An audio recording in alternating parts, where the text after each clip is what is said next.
There's a lot of people out there running illegal operations. I think it needs a lot of restrictions really soon. I think it already needs a lot of, we're basically living in like a gray area right now. There haven't been any major AI laws made. And so I think that's why right now is the best time to go try to make as much money as possible with it before they like nerf it, running sensitive information into OpenAI nodes.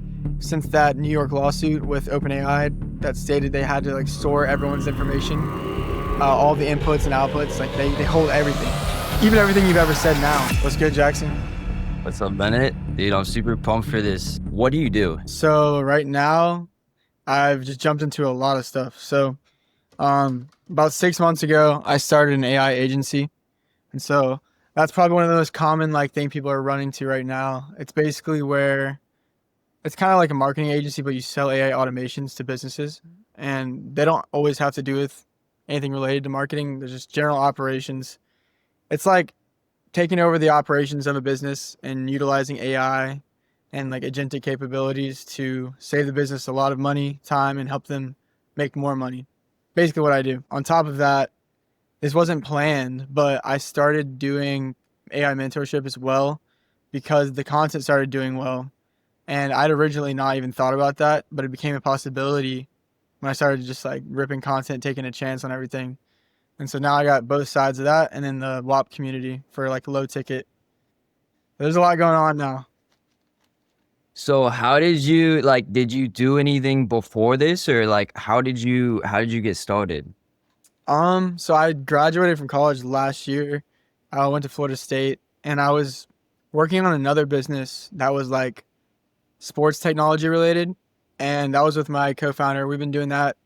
We started that in 2021 and we didn't make much money from it. We made a lot of like good connections and like built a data set of people just from talking to them and getting their information. And that process taught us how to generate leads like pretty well using like data scrapers and automated tools to do outreach on platforms like Twitter. And so we kind of used that to transition into something else. So I started doing marketing and like I started a marketing agency. And literally after 2 months of starting that, I was like, wait, there's marketing automation now. I was like, why would I do the marketing like every day, like manually, when I could set up a system that does it for me? And so started pursuing marketing automations, was doing a bunch of like AI outreach, like with Twitter and some other like LinkedIn and stuff. And so one day this was like in January. We were like, let's just go all in on AI. And so I did that, started a business with some friends. And now like we've really honed in on AI agents. And those came out in like February. So 4 months ago, AI agents came out, changed the game. I knew that was going to be a really big thing. It's definitely not going to be like the big thing forever. But this year, like 2025 is the year of AI agents, I would say. And I think that's why everything's going so well is because I found something that was going to basically found the next drop shipping in a way. But honestly, I think it's even bigger than drop shipping because it's not going to change, or it's going to change a lot, but it's not going anywhere. Drop shipping is like, you know what I mean? Like craze was there and then it kind of went away for a little bit. And now it's just turned into e-commerce. But something like that is going to happen with AI. And right now it's just a great time. I'm in the right place at the right time. I think timing is everything. Like if you position yourself, you can make it really big with the wave shifts and hype from social media. And so like there's these entire like online communities of like setters and closers now. And these people are hustling me. Like if you go through my DMs, I'm getting absolutely hustled by people that are doing self promo for editing, copywriting, and then a lot of people that are like, I'm gonna come and scale you with setters and closers. Like you're gonna hit 50K, 100K a month. And so it's crazy to see all that coming in when like 2 months ago, I didn't even make content and there was like no opportunities on the table, but life has completely changed, dude. It's ridiculous. Would you say to someone starting out, do you think they should focus on learning like the fundamental skills of building with AI, or should they just start with content? I think I took about 6 months until I got my first automation client of studying like N8N, which is the automation platform we've heard of. Have you heard of it? Yeah. Yeah. So There's like three major ones: Zapier, Make.com, and N8N. I'm not a huge fan of Make or Zapier, to be honest. N8N allows you to do a whole lot more. It's very overwhelming when you open that thing the first time. Like there's a lot going on. You don't really know how to build anything that works for honestly the first couple months of using it if you don't watch a bunch of videos. So yeah, just teaching myself with YouTube videos. I watch people like Nick Sarayev, Liam Motley, Nate Hurt, a couple other people just like doing horizontal content. And I started my thing pretty early, and now been like about 6 months for AI stuff that I've probably been looking at, and finally we're at the point where it's taking off. So you're gonna have to do something and not see any results for a while, and that's the hard part. People want to see like results instantly, especially like with gym stuff. That same principle goes towards learning any new skill, honestly. Like you're not gonna be good at doing AI automation until like 5 or 6 months of you actually practicing it. Like a lot of other skills, you're not gonna be good right away. But you just gotta keep doing it. Yeah, yeah, definitely. So there's a lot of like different platforms you can build AI on. You have N8N, you have Vappy, you can build voice agents. There's all these different things. What is the best thing that someone should start with? It's a good question. I would say I would start with learning how to prompt, honestly. Learning how to use ChatGPT and Claude and Gemini to their full capabilities. Most people don't know how to prompt at all. And AI is going to help you do like a lot of the automation stuff. Like you're going to be using ChatGPT to help you and Claude to help you build automations. It's basically like vibe coding, if you've ever heard of vibe coding. No one's typing out manual code. I mean, people still do it a little bit, but you know what I mean? Like not whole projects. So it's that same principle, but with automation. So learning how to prompt is where I would start. And then from there, I would play around with N8N for a while. I'd watch a bunch of YouTubes from the popular creators. And when you watch a YouTube, don't just watch it. Like you should go practice right after you watch it, or watch a YouTube video while you're on N8N. That way you don't just watch, you know what I mean? Like I feel like people will watch a video and then they'll just never take action on what happened in the video. Because you have to do it right when you watch it.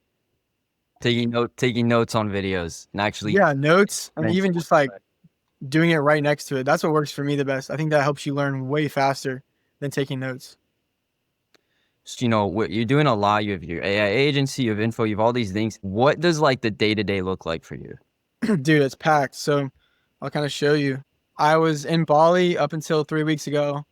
I'm going to Bangkok in 10 days, but I'm at home right now. This is still my parents' house. I did not get a place because I wanted to travel a bunch after school. And it's only been like 7 or 8 months since I graduated college. So we get the whole team to come over here, and we have all of our setups next to each other. And so we just grind, and everyone's on the same page because we're right here. You can get so much more done, especially with all the AI tools we have now. When you have like 3 other people next to you trying to earn money the same way you are, like as a group, like that's the best way to do it, I think. Have a couple boys who are aligned with you. We'll travel with you. Like we're doing this Bangkok trip, going to one of the largest AI events in the year. And it's just like, who are you going to meet there? You never know. Like, what are you going to learn on these trips? Like you gotta surround yourself with the experience and really live it. Like you gotta be obsessed with being hungry for information and knowing the best information, because everything moves so fast. Like the information is truly what will give you the advantage. And information is a very general term, but that could be for new tech. That could be the best way to get leads. Like there are so many things that you need to know and stay on top of and talk to people at these special group events to be like top performing. I think it's really important. Who you meet is going to play a big role, especially with clients. Like you got to surround yourself in the space. Who knows what kind of clients you'll get from having these conversations, stuff like that. So you mentioned that, 2025 is the year of AI agents. Where do you see, the next 3 years, like 2028, 2030? Where do you see the direction Yeah, going? it's going to get really scary. I don't think people realize how fast things are moving or how important it is for our generation to utilize it. It's going to create a very big gap in the 20s, especially of like extreme power dynamic issues and wealth transfer. Basically, if you don't master the machine will master you. I don't think anyone has an opportunity to ignore it unless you're like a really old person, like you don't care. But like anyone that's like under 40, their whole life is going to look extreme, like way different if they don't learn how to utilize it, especially people on salaries. AI is the one thing that allows us to basically have like clones of ourselves or clones of actions. And like that is extremely powerful if you know how to actually harness it. You can buy time back. You can quite literally buy your time back, which has never been possible ever. I mean, maybe like if you had slaves back in the day, but that's like the only way that you could ever buy time back. Otherwise, everyone's doing their work manually or hiring people to do it. But this is the cheapest way to do that. And so, I mean, sometimes it's even free. So it's insane. Like that's what we're gonna look like. 2028, we're probably gonna be going into like brain chips, robotics. Like, you're gonna see like humanoid robotic figures pretty soon in factories and restaurants and stuff like that. And that's a scary thing, dude. It's a very scary thing. Yeah, yeah. No, that's crazy. So, you know, a lot of people that they go into the AI space, you know, they have an AI agency, they have info, you know, they kill it, and then they go into SaaS. Is that more of your plan as well, or where do you see yourself going after this? 100% nailed it. But it's not necessarily SaaS in the way that we know it anymore. It's like AI SaaS. So SaaS is evolving into another stage where the SaaS is like a workflow now. So it won't just be like a tool you can use, but it'll actually like, it'll be more templated and you'll have more options to use the tool, or it'll help you get the end result of what you're looking for rather than just be like a little part of the process to get you that end result. Like it'll do most of the work now, depending on what it is, like video creation. There are music softwares that are AI for like auto tune and voice matching and stuff. Moving around data is a big thing in every industry. AI is really good at doing that and structuring data in a way that can be used in other ways. So, and in those terms, like data manipulation is extremely valuable. And every industry is going to use some type of that going on. And you basically get the ability to do that if you know how to use AI. And so these workflows get intricate, like 6 to 8 agents in a workflow. It gets like hard to comprehend what it's doing, but getting those up and running is insane. Just seeing it operate and like the output that it'll give you can run a lot of the majority of people's like hard work in the business. That's just redundant. So someone starting out, right? Where where should they how should they try to get their first client? You know, should they do cold Yeah. outreach? Should they run ads? You know, let's Mhm. say the scenario was someone who, you know, maybe has $1,000 and a scenario with someone who maybe has $100,000. What Mhm. does their starting point look like? Yeah. So if you have no money, like I, I'd be lying if I said the best way to like start is just to start making content. Like that is the absolute best thing you can do because it's changed my life. But if you don't want to do that, you can try to make faceless content, which is not as good, but it'll see people want to buy from people. And if you're not showing your face on your social medias, there's probably something wrong with that. Or you know what I mean? So for me, content was what I would preach to everyone. But I mean, there's many things you can do, like cold outreach. We do a lot of SMS and email campaigns or have automations and sell automations to clients that do that, that find leads, qualify them, and then we'll email them. It's a very simple automation, but very valuable at the same time. Because qualifying them is something that humans normally have to do. But if you can automate that process, it takes one more step away. And now you're just taking like calls with the appointments that are being set from your automation. And that helps so much. So, you know, I would just say again, content, content, content, content. For sure. So when you're, you know, when you're building out these AI applications, is this mainly for businesses? You work with, you know, B2C at all? And what's the average ticket on these builds? Yeah. So that's a great question. A lot of people don't understand you can get 3 to 5K in the majority of automations you sell, at least, and then have a retainer for 500 to 1,500 a month. It's a great deal structure.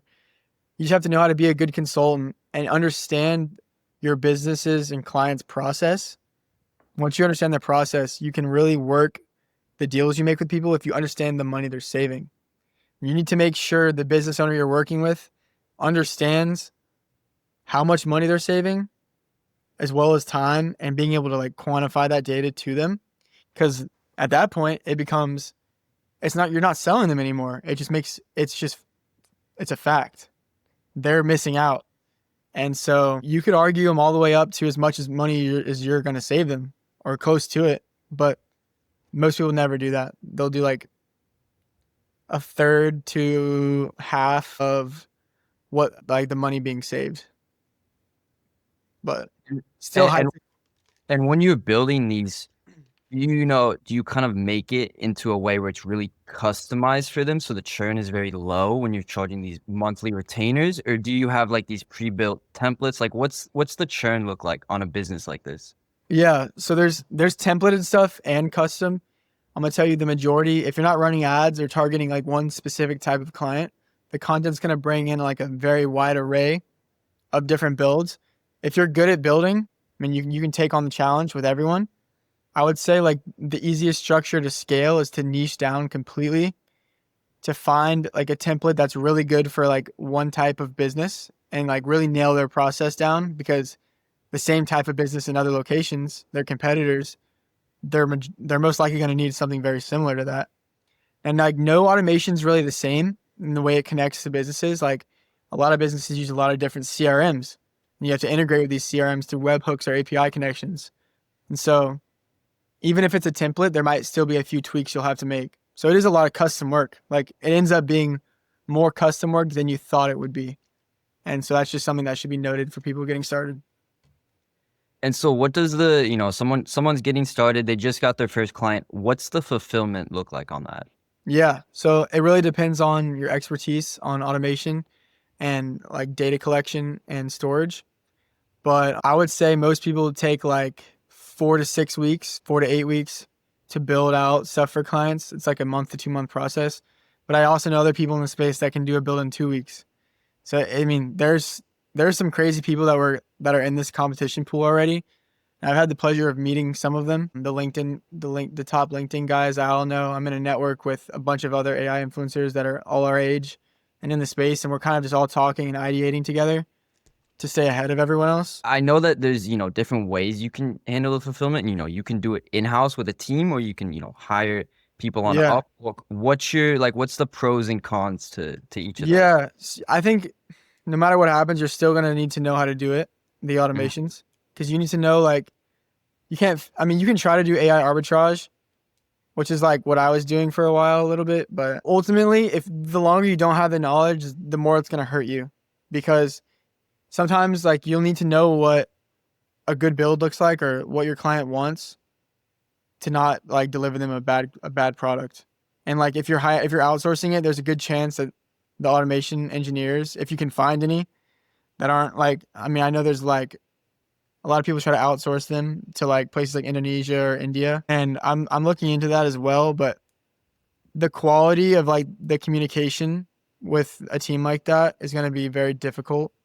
So AI arbitrage is pretty hard to do. Some people can pull it off, but you're going to end up risking quality if you don't know how to do it yourself. So you need to learn. Like there's no way around learning and grinding and putting in hours on YouTube and N8N. Like that is a mandatory task.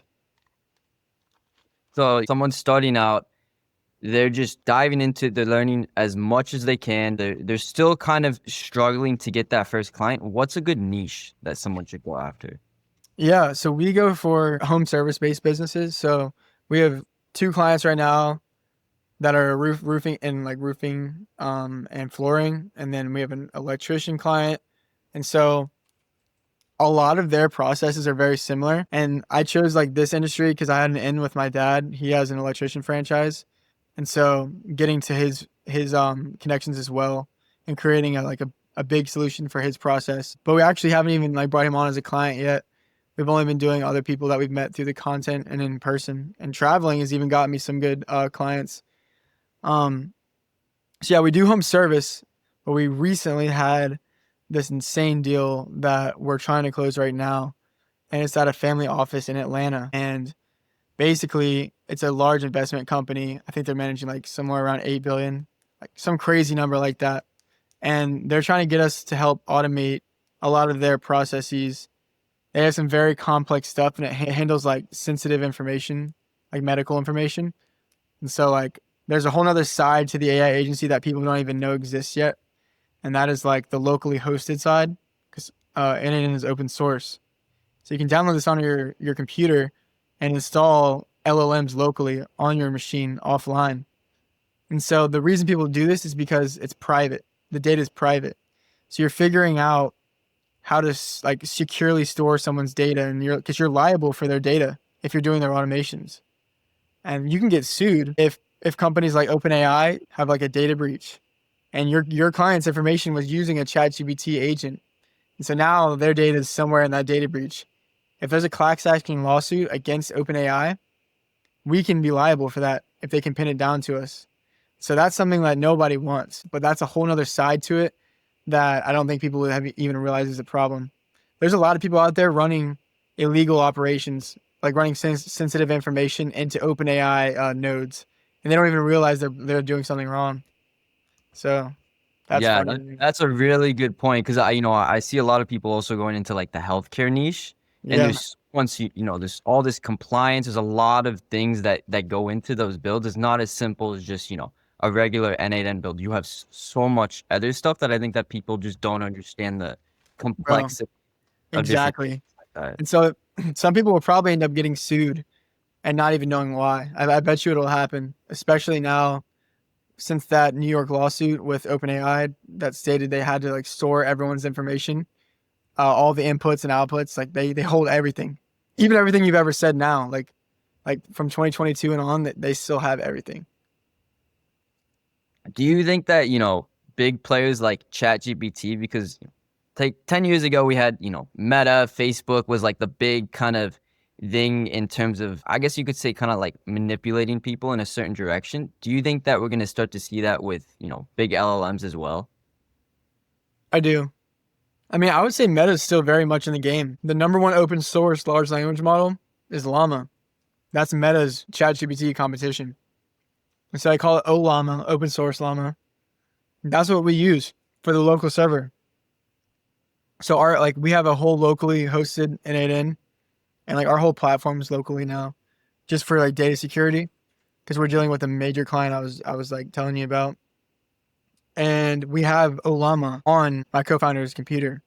So he has his own little offline LLM that uses his computer's processing power to like run. So it's like instead of using ChatGPT, you have like a homemade one. It's pretty cool.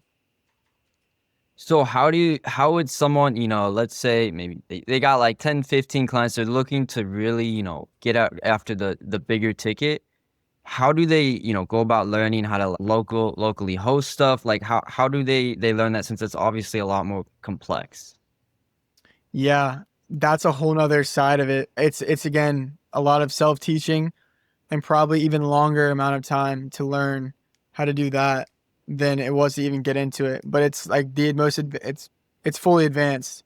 So like there's no way you learn how to do that within a year. Like it's gonna take more than a year to get good at stuff like that, unless you're just like somehow in the environment every day learning. But it's hard to get hands-on.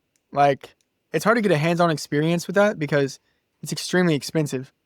Like I'm telling you, the locally hosted side of building automation for people, sometimes it involves hardware. Like you'll buy GPUs to go be their server, and it'll all be like locally and sometimes offline. Um, and so people will pay you 50 to 100,000 for that, like as a down payment, and then 5 to 15 monthly, depending on like the size of the operation. That's where the real money is. And so we've realized that we're learning as much as we can about local LLMs, and that's just the future of all business. It's going to be like you're finally going to be able to like secure your data and not rely on other people's clouds. I mean, if your company's big enough, you don't need to now, but a lot of people are forced to use services because they can't afford all this technology to bring in and do locally. But it's the only way to store your information without the big tech industry getting all your data and selling it. You think that data is going to be a lot more valuable as, we use more AI and become more dependent on AI? Data is the next oil, probably going to be even bigger than oil. I think it already is. I don't think people realize it. But yeah, you're 100%. You nailed that one. Data is digital gold. They say So, Bitcoin is, but I think data is even more valuable than Bitcoin. so what's your thoughts on like you build this up, you have a whole bunch of clients. Are you planning to kind of keep this, hire some people to run it and use it as a cash cow for your agency, or are you planning to sell it? Like, what's a multiple look like on an agency? Yeah, it's another good question. So there's two sides I told you, the AI mentorship and the agency. And so I'm going to start delegating a lot of the mentorship students to other coaches that I know are like really solid in my space. Honestly, the majority of them are smarter than me and can do more automation than me, but I'm giving them the opportunity because I'm pulling in a lot of students right now. And honestly, it's like very time consuming. Like you're like my sixth call that I've had today, and my voice is already getting tired. I don't know if you can hear like it's starting to like fade out. I've probably spoken like 100,000 words today, but I'm gonna definitely say start delegating some of the coaching as it scales because I can't. I'm the bottleneck and it's scaling. Like if I'm setting and closing and taking all the calls, like there's just a maximum of my time. You know what I mean?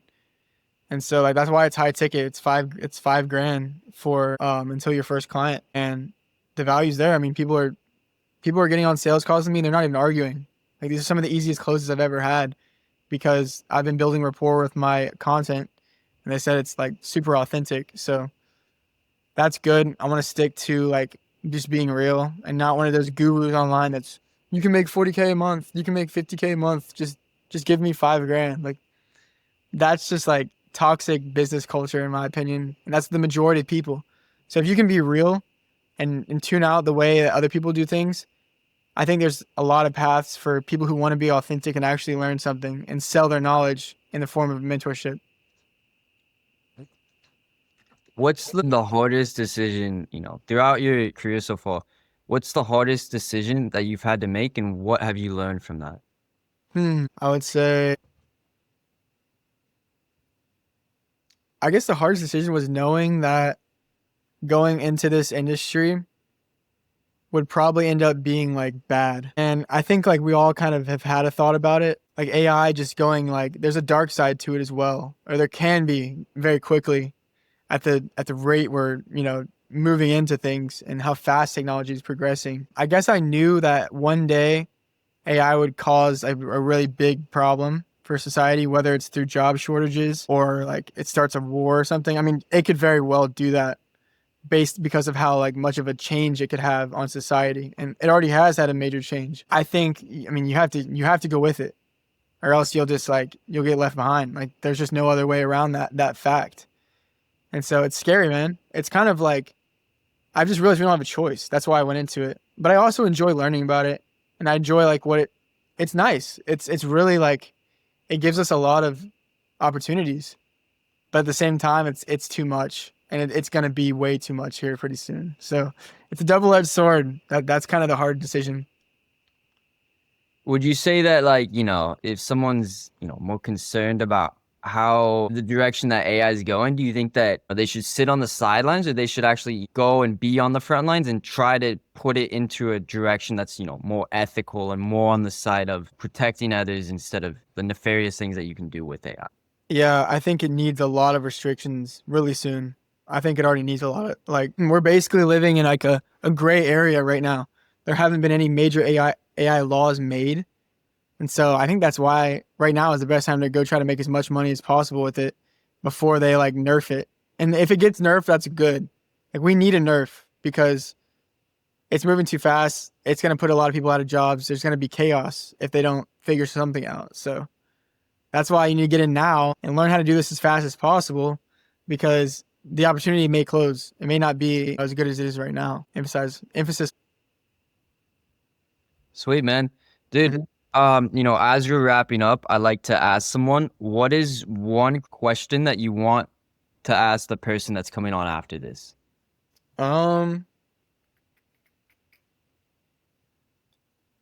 Wait, is it another AI person coming on? Yes. Oh, okay. Ask him. Is he doing an agency? Or Yeah. you don't know? Yeah. Oh, and SaaS, kind of the same thing as you, but more on the SaaS side, SaaS AI. Oh, so software. Okay. Um, how many years until